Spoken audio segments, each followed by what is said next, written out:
I would, if I could, want to get some of your takes on news of the day. First, Yeah. proxy voting for new parents. You and I talked about this in January of 2024. You've been a long proponent of proxy voting for new parents. There's a bipartisan push here to allow this, including with your Democratic colleague, Congresswoman Brittany Patterson. Speaker Mike Johnson today called proxy voting unconstitutional. He asked where the limiting principle was, essentially saying this could lead to a slippery slope, and he said that it violates centuries of tradition. What do you think of his response? Speaker Mike Johnson voted by proxy multiple times in the 117th Congress. He then brought forward a case to the Supreme Court, which the Supreme Court would not hear. Basically, to my knowledge, inquiring on whether or not if people voted by proxy that their votes and or the legislation passed by proxy would have been considered not law, as it, in his terms, would not have been constitutional, and that was turned down by the Supreme Court. So, look, I understand his concerns if it was written in the previous form. However, we've made the changes to ensure that it is in line with the Constitution by removing the quorum clause. It can be done, it will be done, and as you are seeing right here, these are all the times he voted by proxy. So I guess the question is, now what? We are going to be bringing up the vote to the floor. There is massive bipartisan support, not just with the Democrats, but Republicans. We're collecting more signatures, and they actually had to cut off the petition at 218 because that's the max number that's allowed for the petition. So we're hoping that, again, they don't work against the entire conference. But remember, it's going to pass whether it's now or next Congress. The fact is that Democrats had vote by proxy without guardrails. We have guardrails in place specifically for new members. And then I would also argue that that argument in itself is pretty ridiculous, given that, again, he voted by proxy.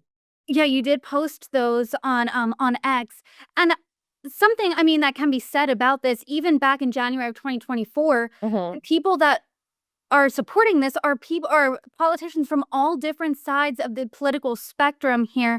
So I'm curious, you're saying that this is going to the floor, this is going to pass. When you posted those, did you get any response from him? No, not directly. But again, I am well and more than inclined to talk with members on the floor. And so I would encourage people, I've been making my case publicly because they're the ones that are going to the press and they're the one telling reporters things instead of coming to me directly. So I'm responding publicly. But again, I've never swayed in this position. I went through the legality factors of this. I checked it. It's in line with the Constitution.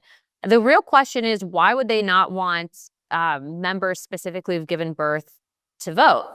And really what's interesting is when I initially presented this, it was just for female members, just for new moms in Congress. And remember, we're talking about 0.00012% or 0.0012%. I was number 12. Brittany Patterson is number 13. What's interesting is we're now at the slimmest majority in U.S. history, and we have now 2 members of Congress that are men whose wives are due to give birth. If not, they already haven't given birth. So effectively, you're then telling them that they can't spend time with a newborn or be there. What happens if there's a medical emergency, as in the case with Wesley Hunt, who had his son in the NICU? So look, Wesley Hunt's a big supporter of this. There's other members who I'm not going to name because we're starting to see the pressure campaign come forward from the conference. But, I'm not going to engage in this ridiculous debate that it's not constitutional when we've made it clearly in line with the Constitution. When you have over 50% of the Republican conference who's voted by proxy is in favor of it, specifically for this case, to say that it would open up the floodgates for other cases, I would argue, what legislation has the Congress done currently in the Republican side to actually codify what President Trump is doing? We are certainly able to pass bills that really are just messaging bills, but we're not actually codifying President Trump's plan and agenda. This might actually enable that to happen. We'll see.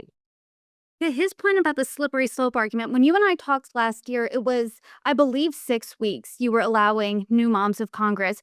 Now I think it's 12 weeks. Correct me if I'm wrong, but Correct. there's no slippery slope, right? Considering it's just for new moms and dads who's Well, Johnson didn't want to support it with just new moms, just for female members. And so I came up with a negotiation with the Democrats, and we were able to get them to sign on to support it.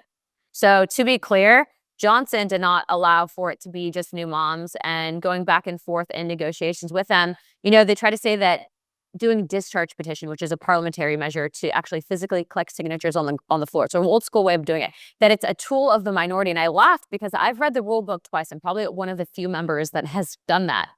to say to members of Congress that this is a tool of the minority and shouldn't be used. Well, they said the same thing about inherent contempt with Merrick Garland, and it was Republican members that protected Merrick Garland. So I would say that that whole idea and negotiation is really a tactic that's used for when they want people to just come up here and vote in line with the party. But that's not what I'm here to do. I'm here to vote, bring forward legislation, and actually do my job. And that means, guess what? Using discharge petitions. It means collecting signatures. It means doing inherent contempt. It means if people violate our constitutional and check and balance as an equal branch of government, that we follow up on that, to include whether it's asking the DOJ for their response on Jeffrey Epstein, or asking the DOJ for their response on what's happening with the sanctuary city mayors. That's my job. And so I'm doing my job. I'm not going to back off from this.